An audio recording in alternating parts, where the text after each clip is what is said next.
पर जो है वो लेक्चर अटेंड करें।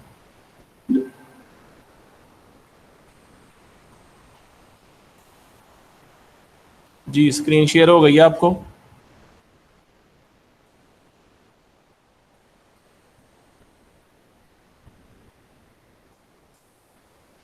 यही आज का ऐसे जो है वो टॉपिक है, ऐसे राइटिंग। चूँकि जो मेजर पोर्शन है आपके एग्ज़ाम का, जो थर्ड क्वेश्चन भी है बेसिकली, ये पार्ट टू का जो एग्ज़ाम है इंग्लिश का, उसके अंदर इसके अंदर जो है वो किसी एक टॉपिक के ऊपर, गिवन टॉपिक के ऊपर आपको जो है वो ऐसे जो है वो लिखने के लिए दिया जाएगा। दो बेसिकली क्वेश्चन के अंदर टॉपिक जो है वो दिए जाते हैं, जिनमें से एक के ऊपर जो है वो आपने ऐसे लिखना है। और इससे पहले कि आप अटैम्प्ट करें ऐसे, आपको पता होना चाहिए कि एक ऐसे है क्या, एक ऐसे कितनी टाइप के होते हैं, और अगर ऐसे जो है वो लिखें तो बेहतर ऐसे कौन सा है, कितने पैराग्राफ्स पे होना चाहिए, पैराग्राफ की जो लेंथ है वो कितनी होनी चाहिए, और किस तरह से आप एक बेहतर ऐसे जो है वो कंपाइल कर सकते हैं। तो यकीनन ये बहुत सारी चीज़ें ऐसी हैं जो हमारे दिमाग में पहले से मौजूद नहीं होती, जिसकी वजह से हम बेहतर एक जो ऐसे है, जो रिक्वायर्ड ऐसे है, उसकी कंडीशंस को जो है फुलफ़िल नहीं कर पाते या इसको कंपाइल नहीं कर पाते। इसके लिए इन चंद हदायत का होना आपके लिए ज़रूरी है। और फिर सबसे अहम बात है इसके लिए प्रैक्टिस। अगर आप प्रैक्टिस करेंगे तो आप बेहतर ऐसे जो है वो लिख सकते हैं।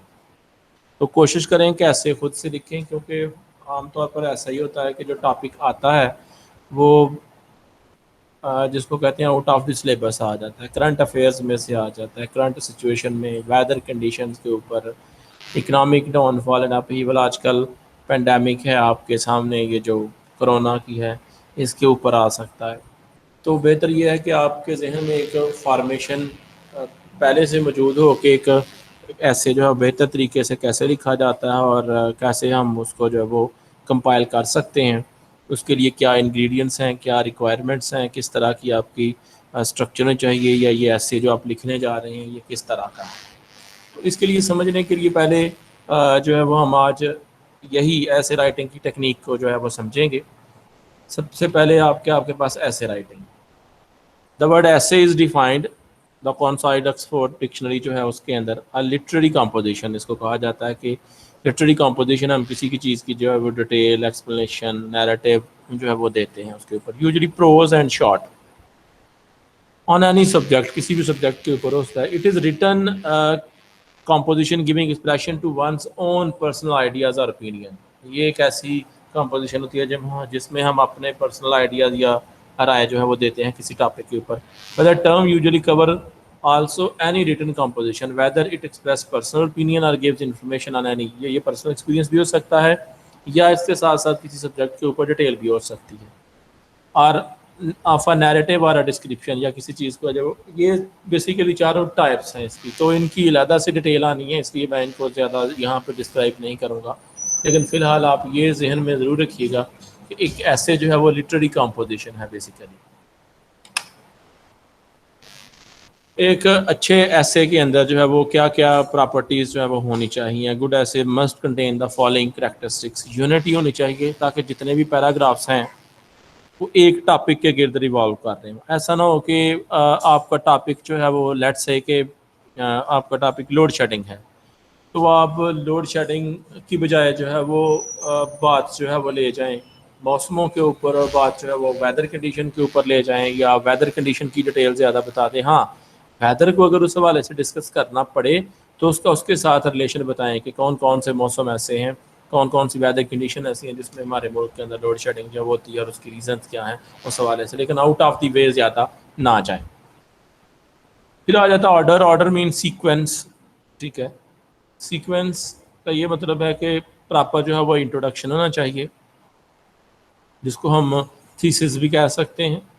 फिर उसके बाद इसके सपोर्टिंग पैराग्राफ्स होने चाहिए, 5 जो है वो आमतौर पर पैराग्राफ जो है वो लिखे जाते हैं। फिर एट दी एंड कंक्लूजन होना चाहिए। तो इस तरह से डिटेल जो है वो उसकी एक सीक्वेंस चलती जाए। ये ना हो कि कुछ डिटेल जो ज़रूरी है वो आप ले जाएं एंड पे, और जो इंट्रोडक्शन के लिए ज़रूरी थी और आपने इंट्रोडक्शन की जगह पे जो है वो उसको नहीं मेंशन किया, तो वो बाद में कराएगी, तो वो ज़्यादा इफेक्टिव नहीं होगी। ऑर्डर जो है वो नहीं सेम होगा। फिर आ जाता है जिसके बाद ब्रेविटी। ब्रेविटी मीन कि आपके जो राइटिंग स्टाइल है, जो उसके अंदर जो है वो ग्रामर है, जो वर्ड्स हैं, चॉइस ऑफ वर्ड्स हैं, वो कैसे होने चाहिए। स्टाइल भी इसी का ही एक हिस्सा है, ठीक है। फिर उसके बाद है पर्सनल टच, कि आप कैसे इसको पर्सनली फील करते हैं और कितना इसको जो है वो एम्बेलिश कर सकते हैं आप, कितनी इसके अंदर जो है वो, ये सारी डिटेल आगे भी जो है वो आएंगी। An essay must be a unity treating in order manner of one subject. It should be concise, written, and not too long. And style should be simple, direct, and clear. ये कुछ terms दी गई हैं। And should have an individuality, है पता होना चाहिए कि आपने खुद लिखा, ना कि ऐसे हो कि आप किसी और के आइडियाज़ को जो हम एक्सप्रेस करते हैं या और के किसी के आइडियाज़ को आप कॉपी करते हैं इवन, तो ऐसा नहीं होना चाहिए। खुद लिखें तो उससे ज़्यादा बेहतर है। Show the personal touch of the writer, यही यार जो लास्ट सेंटेंस दिया गया है कि राइटर की पर्सनल टच होनी चाहिए, अपनी फीलिंग को जो है वो एक्सप्रेस करनी। इसीलिए ऐसे राइटिंग कहीं भी अगर सबसे बेहतर कंसीडर की जाएगी तो वही की जाएगी जिसमें आपने खुद से लिखा होगा। अगर आप कॉपी करेंगे तो देखने वाले को ये भी पता चल जाता है कि ये कॉपी किया हुआ है, ये क्रैमिंग किया हुआ है, रट्टा लगाया हुआ है। हमारे मुल्क के अंदर सबसे बड़ा अलमिया यही रहा है आज तक, हमारी जो रिसर्च है या जो हमारी एजुकेशन है वो मुकाम नहीं हासिल कर पाई, वो स्टेटस नहीं जो हासिल कर सकी दुनिया के अंदर जो दूसरी हैं। उसकी वजह सबसे बड़ी ये है कि हमें जो क्रैमिंग सिखाई जाती है, रट्टा सिखाया जाता है कि रट्टा लगाएं, याद कर लें, मैट्रिक से लेकर याद कर लिया, पेपर में वही छाप दिया। वो आज से 10 साल पहले भी वही ऐसे चल रहे थे, आज भी वही my best friend, my best teacher वगैरह वगैरह। मैं इस सेंस में तनकीद नहीं कर रहा कि ये नहीं होने चाहिए, लेकिन इस सेंस में ज़रूर ये कहूँगा कि इसमें आज तक अनफॉर्चुनेटली चंद स्कूल्स हैं जो बच्चों को सिखाते हैं कि क्रिएटिव राइटिंग कैसे करनी है, खुद से आपने कैसे लिखना है। अदरवाइज़ ज़्यादातर गवर्नमेंट सेक्टर के अंदर भी और प्राइवेट सेक्टर के अंदर भी ज़्यादातर कोशिश की जाती है कि वो जो याद किया वही लिख दे, क्योंकि आगे हमारे जो चेकिंग सिस्टम है वो भी वैसा ही है। वो भी देखते हैं जिसने वो बुक वाला छापा लगाया उसको ज़्यादा नंबर दे देते हैं, जिसने खुद से लिखा है, सारी बात है खुद से लिखेंगे तो सेम तो नहीं होगा बुक वाला, उसमें अपने आइडियाज़ भी आ सकते हैं, अपनी वर्डिंग है, गलत भी हो सकता है थोड़ा बहुत, लेकिन उसको इनकरेज नहीं किया जाता। लेकिन बड़े लेवल पे जाके जब आप यूनिवर्सिटी लेवल पे जाते हैं तो इसमें ज़्यादा इनकरेज उसको किया जाता है जिसने खुद से लिखा हो। फिर उसके ऊपर प्रैक्टिस है, जितनी आप ज़्यादा कर लें आपकी राइटिंग स्टाइल उतना जो है वो बेहतर होता जाएगा, राइटिंग स्टेमिना आपका बेहतर होगा, फ्लुएंसी आपकी बढ़ेगी उसके अंदर। और एक वक्त आएगा कि आपको किसी भी टॉपिक के अंदर फॉर इंस्टेंस इंस्टेंटेनियसली भी कहा जाएगा कि इसको जो है वो लिखें तो आप लिख सकते हैं। तो ये प्रैक्टिस के साथ साथ होगा। बहरहाल एक अच्छे ऐसे की ये करैक्टरिस्टिक्स हैं। फिर आगे आगे ऐसे की टाइप्स, जैसे मैंने आपको पहले बताया ऐसे की मुख्तलिफ जो है वो टाइप्स हैं। नैरेटिव पहली इसकी टाइप है, नैरेटिव के अंदर होता है जिसमें एक किसी इवेंट को जो है वो बताया जाता है, ठीक है। जैसे आप visit to a hill station, आपने हिल स्टेशन की का विज़िट किया, बयान करें। उसके अंदर जो आपने शुरू से लेकर एंड तक एक्टिविटीज़ की होती हैं वो आप सुना देते हैं कि ये हुआ था, ऐसे हुआ था, ये नैरेटिव हो गया। फिर आ गया जी डिस्क्रिप्टिव। डिस्क्रिप्टिव होता है जिसमें सीन क्रिएट किया जाता है, इमेज क्रिएट किया जाता है, किसी चीज़ को डिस्क्राइब किया जाता है ताकि जो रीडर है, पढ़ने वाले के जहन में वो इमेज जो है वो क्रिएट हो जाए। इसको बोलते हैं डिस्क्रिप्टिव, यानी चीज़ों को डिस्क्राइब वाजे करके बयान करना। एक्सपोजिटरी भी इसी का ही जो है वो टाइप आ जाती है एक डिस्क्रिप्टिव की। फिर आ जाती है रिफ्लेक्टिव, जिसके अंदर हम मुख्तलिफ चीज़ों की आगे भी इमेजिनेटिव, जिसमें हम चीज़ों को इमेजिन करना, पोएटिक टाइप के जो टच है वो दिए जाते हैं। खैर सबकी डिटेल जो वो दी गई है। सबसे पहले आ गया narrative. In a narrative essay the writer tells a story about real life experience, जैसे आपको मैंने बताया visit to a hill station, visit to a railway station, ठीक है। उसके बाद क्रिकेट मैच, ठीक है। इस तरह की जो हॉकी मैच, इस तरह की जो हैं ऐसे जो है उनको नैरेटिव ऐसे जो कहते हैं। वाइल टेलिंग अ स्टोरी में साउंड इजी टू डू, देखने में बहुत आसान लगता है। The narrative essay challenges students to think and write about themselves. When writing a narrative essay, writer should try to involve the reader by making the story as vivid as possible. तो जब वही हमने story ही सुनानी होती है लेकिन उसको इस तरह से एक्सप्रेस करके सुनाया जाता है ताकि रीडर जो पढ़ने वाला है वो उसमें इन्वॉल्व हो, तवज्जो दे। उसके बाद आ गया दूसरा डिस्क्रिप्टिव। और डिस्क्रिप्टिव ऐसे पेंट्स अ पिक्चर, जैसे मैंने आप तक बताया कि एक इमेज आपके सामने इस ऐसे के अंदर जो है वो आपने रीडर के सामने क्रिएट करना होता है with words. A writer might describe a person, इसके अंदर आप किसी पर्सन की डिस्क्रिप्शन भी दे सकते हैं। जैसे डिस्क्रिप्टिव के अंदर हम लिखते हैं my favourite hero, my favourite book, my favourite personality वगैरह वगैरह। ठीक है, पाकिस्तान, इस तरह से ये डिस्क्रिप्टिव एसेस होते हैं। प्लेस, ऑब्जेक्ट और even memory of special significance, कोई ऐसी भी हो सकती हैं जो ख़ास मेमोरीज थी जो बहुत अहमियत के हमारे, उनको भी आप डिस्क्राइब कर सकते हैं। The descriptive essays strives to communicate a deeper meaning to the description. इसके लिए डिस्क्रिप्शन के अंदर जो है वो गहरे अल्फाज, स्ट्रेंथन अल्फाज जो है वो यूज़ किए जाते हैं, बेहतर अल्फाज यूज़ किए जाते हैं ताकि इसके अंदर जो है वो डिस्क्रिप्शन आ सके। इन अ डिस्क्रिप्टिव ऐसे the writer should show through the use of colourful words and sensory details, ये चीज़ें ऐड की जाती हैं ताकि ज़्यादा से ज़्यादा कलरफुल वर्ड्स में ऐसे वर्ड्स जो दूसरे को अट्रैक्ट करें, फ्लोरी लैंग्वेज जिसको हम कह सकते हैं, ताकि ये हमारे जो सेंसेस हैं उनको बेहतर लगे। तो इस तरह कैसे जो है वो डिस्क्रिप्टिव होंगे। तीसरी टाइप आ गई इसकी एक्सपोजिटरी। एक्सपोज से वर्ड निकला, शो करना, दिखाना।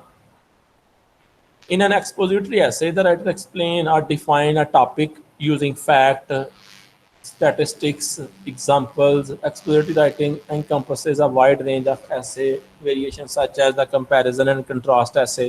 इसके अंदर ये भी आ जाते हैं जिसमें हम चीज़ों को कंपेयर करते हैं। The cause and effect essay and the how to process essay.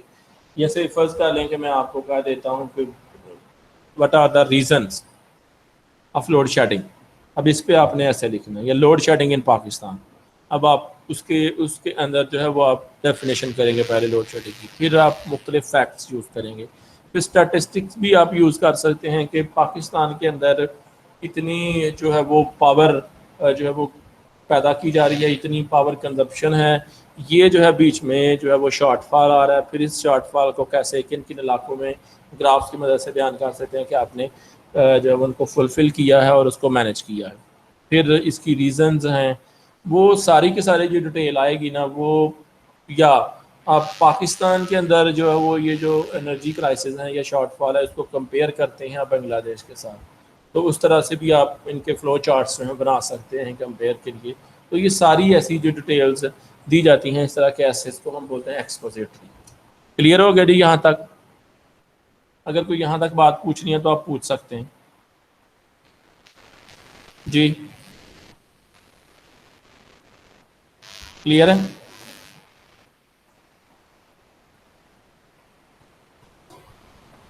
Next आ गया reflective. Reflective essay consist of reflection और thoughts on some topic which is generally of an abstract nature, for example habits, qualities, social, political and domestic topics. Philosophical topics भी आ जाते हैं, religious भी आ जाते हैं इसके अंदर टॉपिक। इनके बारे में जब आप लिखते हैं तो उसको हम बोलते हैं रिफ्लेक्टिव। ठीक है, एब्स्ट्रैक्ट मीन ऐसे आइडियाज़ भी हो सकते हैं जो रियल में नहीं होते। ठीक है, जैसे लव हो गया, रियल में लव की कोई फिजिकल शक्ल नहीं है। ठीक है, कोई इस रूम की तरह बना हुआ नहीं है, कोई इस माइक की तरह बना हुआ नहीं है।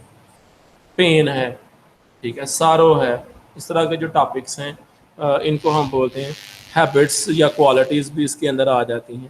पॉलिटिकल किसी टॉपिक के ऊपर जो है वो आप लिखना चाह रहे हैं, तो ये जो टॉपिक है इनको हम बोलते हैं रिफ्लेक्टिव, या इस तरह के जो एसेज होंगे उनको हम बोलेंगे ये reflective essays. Imaginative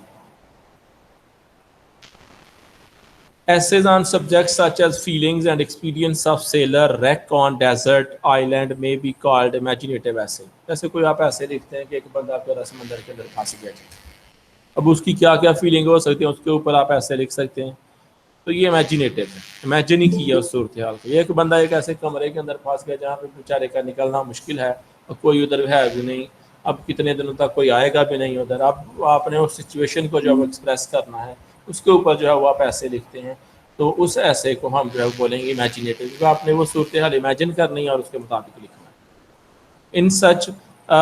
in such the writer is called to place himself in imagination position. हम राइटर क्या करता है, अपने आप को उस सिचुएशन के अंदर इमेजिन करता है और फिर लिखता है। Position of which he has had no actual experience, such subjects if I were a king. जैसे अगर मैं बादशाह होता, सोचिए आपके जहन में अगर मैं बादशाह होता तो आपके जहन में क्या क्या आ सकता है? The autobiography of a horse would call for imaginative essays, यानी एक हॉर्स के बारे में ऑटोबायोग्राफी लिखनी है, और यानी अपने, यानी मैं एक हॉर्स हूँ उसके बारे में लिखना, तो आप क्या क्या लिखेंगे? यही जो है ये इस तरह की जारी बात है, एक ह्यूमन हॉर्स तो नहीं हो सकता, लेकिन सोचेगा तो फिर वो उसकी फीलिंग को फील करेगा कि कैसे वो छोटा था, बड़ा हुआ, कैसे उसके मालिक ने उसको जो वो ट्रेन किया, वो कैसे कैसे उसको चलाता है, कैसे कैसे वो बेचारा किस किस मुशक्क़त से मुश्किलात से गुजरता है। सोचेगा तो आहिस्ता आहिस्ता बयान करना शुरू कर देगा। इस तरह के जो एसेज हैं इनको हम बोलते हैं इमेजिनेटिव एसेज। ठीक है जी। अच्छा जी, यहाँ तक बता दीजिएगा जो मैंने टाइप्स बताई हैं आपको वेरीफाई हो गई हैं ये टाइप?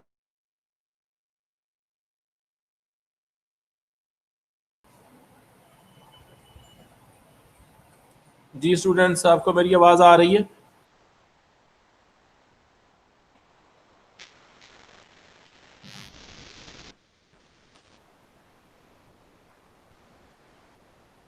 जी स्टूडेंट्स बताइए, आवाज़ आ रही है?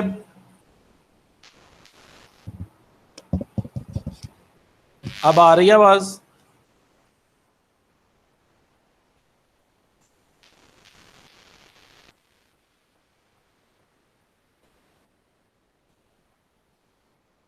जी बताइएगा, अब आ रही है आवाज़?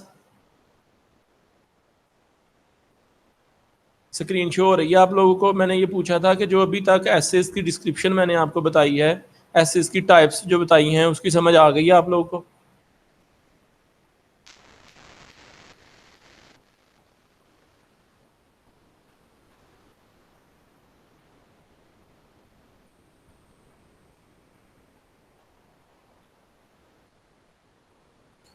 इसकी क्या वजह, स्क्रीन नहीं थी शो हो रही क्या, या आप बाद में आए हो?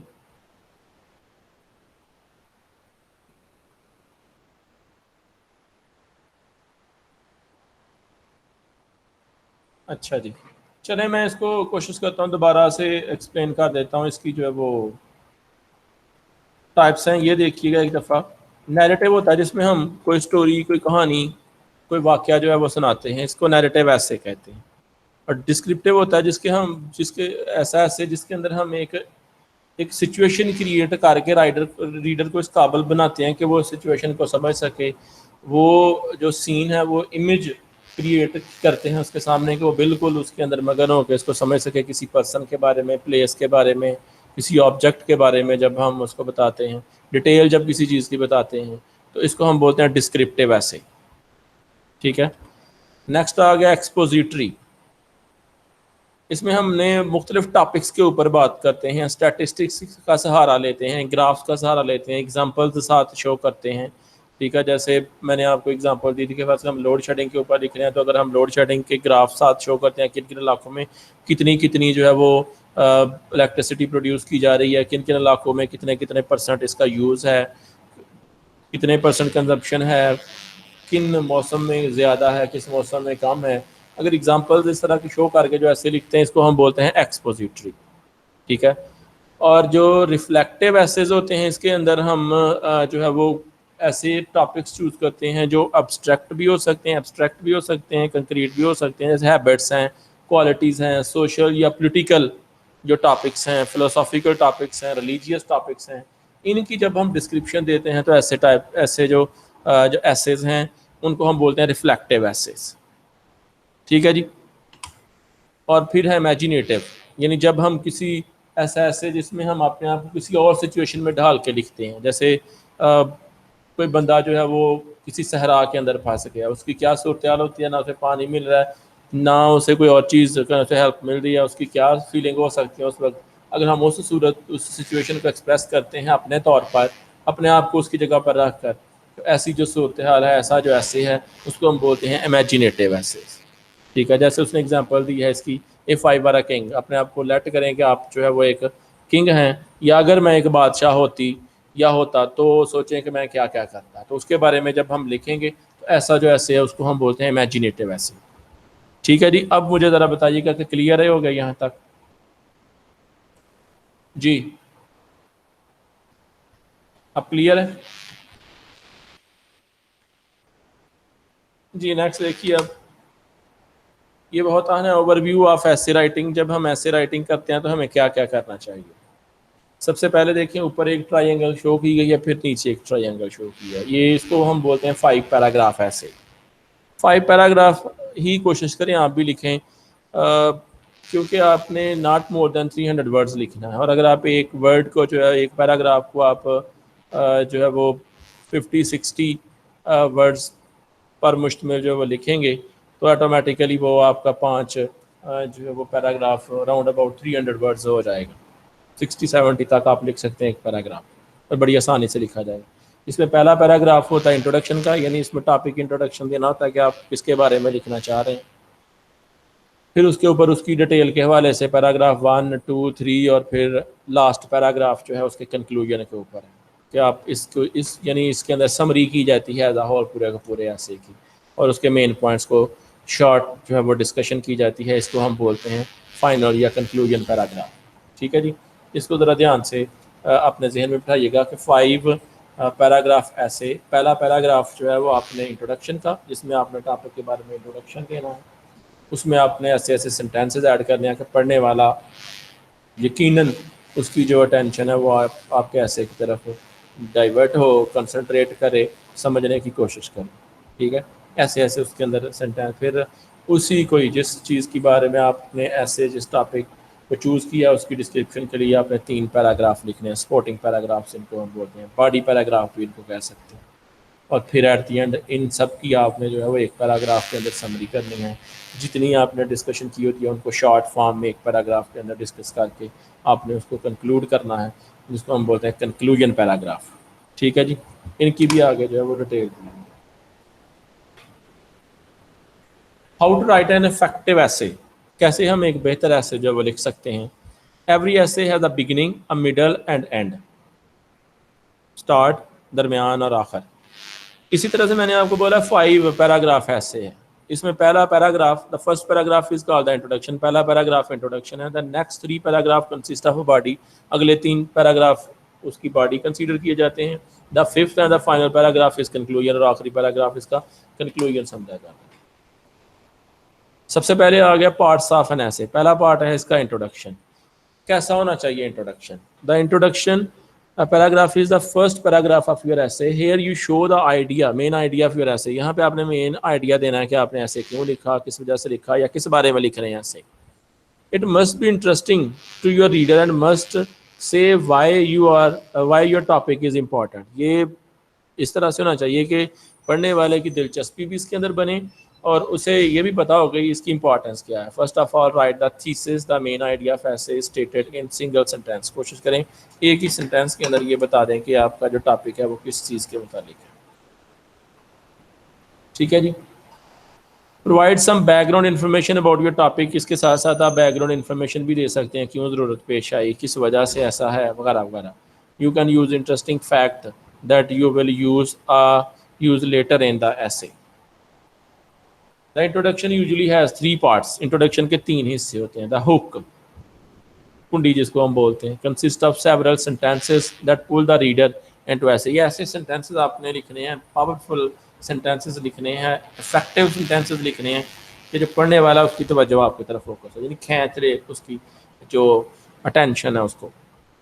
उसके बाद है transitional sentences, connect the hook to the thesis statement. फिर ये जो अटेंशन आपने दूसरे की गेन की है, इसको आपने अपने मेन टॉपिक के ऊपर लाना है, उसके साथ कनेक्ट करना है ताकि उसकी तवज्जो उसके साथ कनेक्ट हो जाए। नंबर 3 है the thesis statement, 1 or 2 sentences that state the idea of ऐसे। फिर थीसिस स्टेटमेंट लिखें, यानी आप इस ऐसे के अंदर क्या करना चाह रहे हैं। ठीक है, या ये इस ऐसे का मेन फोकस क्या है, ताकि पढ़ने वाला मेन फोकस को समझ जाए और फिर उसकी तवज्जो और ज़्यादा उसके अंदर जो तजस्सुस है वो ज़्यादा हो जाए। सबसे पहले जिसको बताया गया है हुक्स और ड्रामेटिक ओपनर, यानी ऐसे अल्फाज के साथ, ऐसे जो है वो सेंटेंसेस के साथ आपने उसका आगाज़ करना है कि जो अजीब सा लगे, ड्रामेटिक सा लगे और पढ़ने वाला जो है उसके अंदर सस्पेंस क्रिएट हो और वो इन्वॉल्व हो जाए।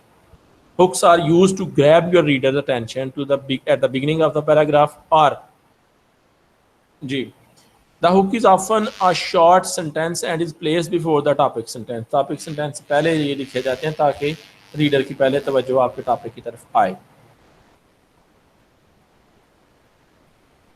फिर आ जाते हैं ट्रांजिशनल। ट्रांजिशनल बोलते हैं चेंज। जैसे उसकी तवज्जो होगी फिर आपने उस कंसंट्रेशन को डाइवर्ट करना है टॉपिक की तरफ। Transitional sentences are vital devices for essay. ये ऐसे के लिए बढ़िया अहमियत रखते हैं। Paper or other literary composition, they improve the connection and transition between sentences and paragraph. ये सेंटेंस और पैराग्राफ के दरमियान एक चेंज लेके आते हैं, तब्दीली लेके आते हैं। ये मोहम्मद सुल्तान, क्या मसला है भाई?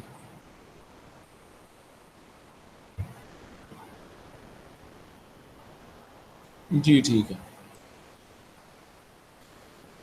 They improve the connection and transition between sentences and paragraph. They thus give the text a logical organization and structure. इसी वजह से जो टेक्स्ट के अंदर एक ऑर्गेनाइजेशन आ जाती है, एक सीक्वेंस आ जाती है स्ट्रक्चर के अंदर, ये भी इन्हीं ट्रांजिशनल सेंटेंसेस की वजह से।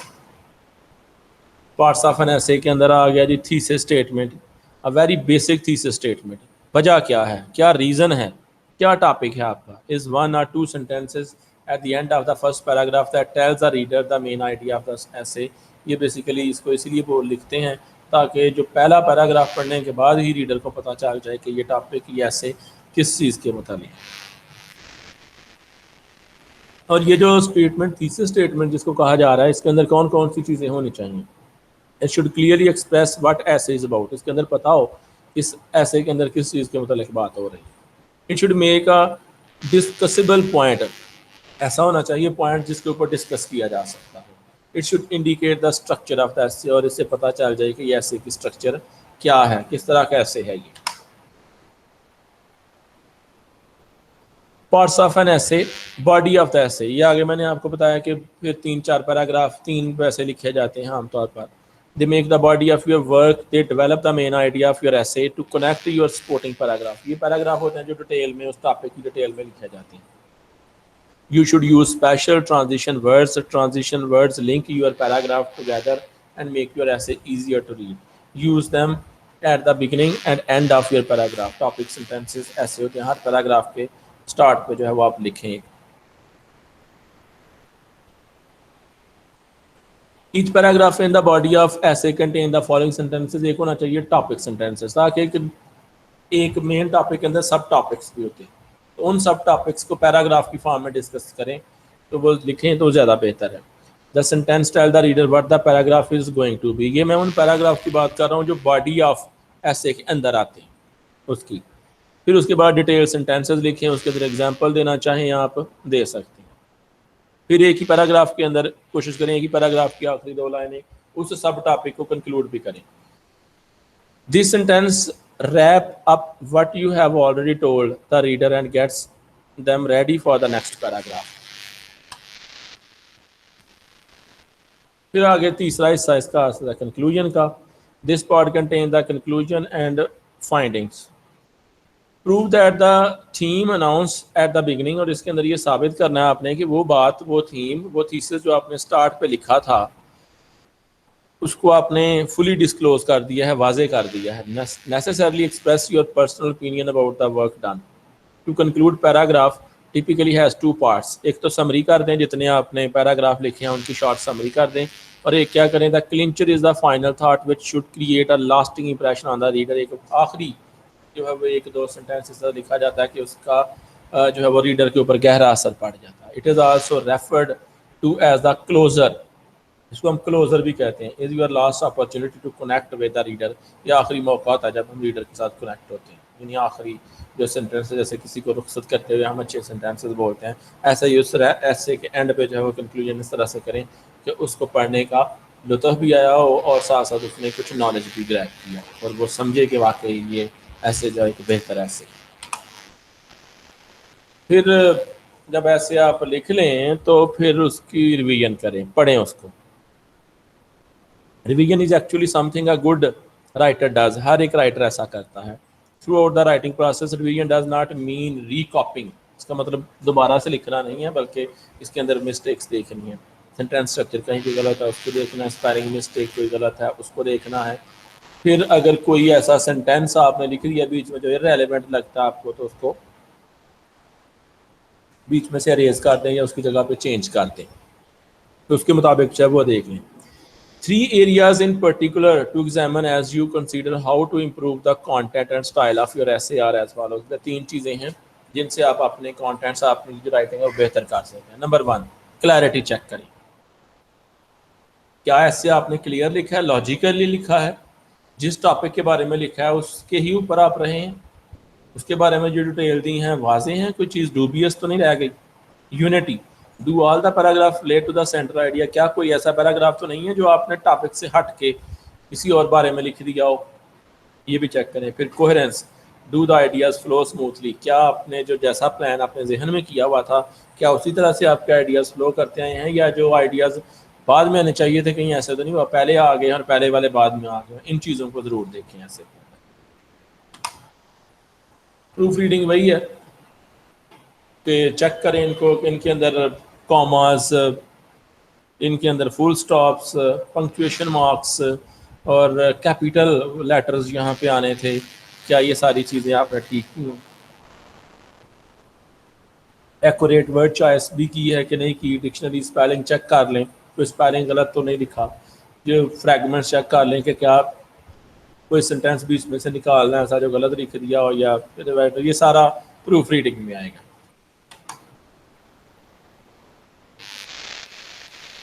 अब जी आज के टॉपिक के हवाले से कोई बात पूछनी है तो पूछें, फिर मैं आपको टॉपिक असाइन करूंगा जो आपने ऐसे लिख के देना मुझे।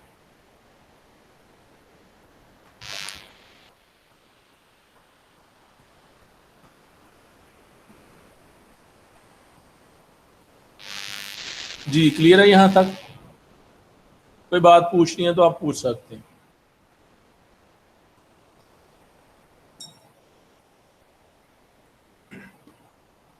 जी स्टूडेंट्स, मारिया,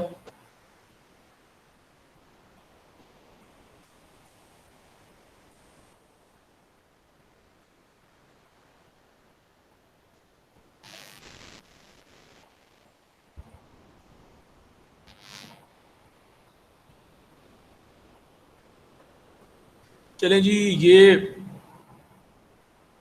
आपको मैं टॉपिक असाइन करने लगा हूँ, इस पे आपने ऐसे मुझे जो है वो लिख के देना है। आपके लिए टाइम है, चलें कल शाम तक, कल के लेक्चर तक आपने जो है वो ऐसे लिख के जो है वो सेंड करना है।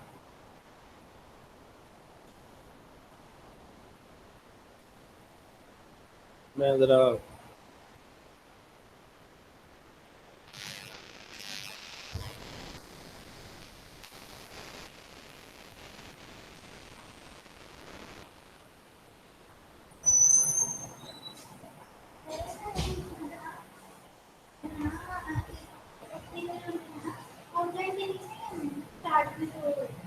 आउटलाइंस वैसे लॉजिकल नहीं होती, आपके जहन में होना चाहिए, लेकिन आप रफली उनको लिख लें अपने टॉपिक के फ्लो बनाने के लिए, तो वो ज़्यादा है।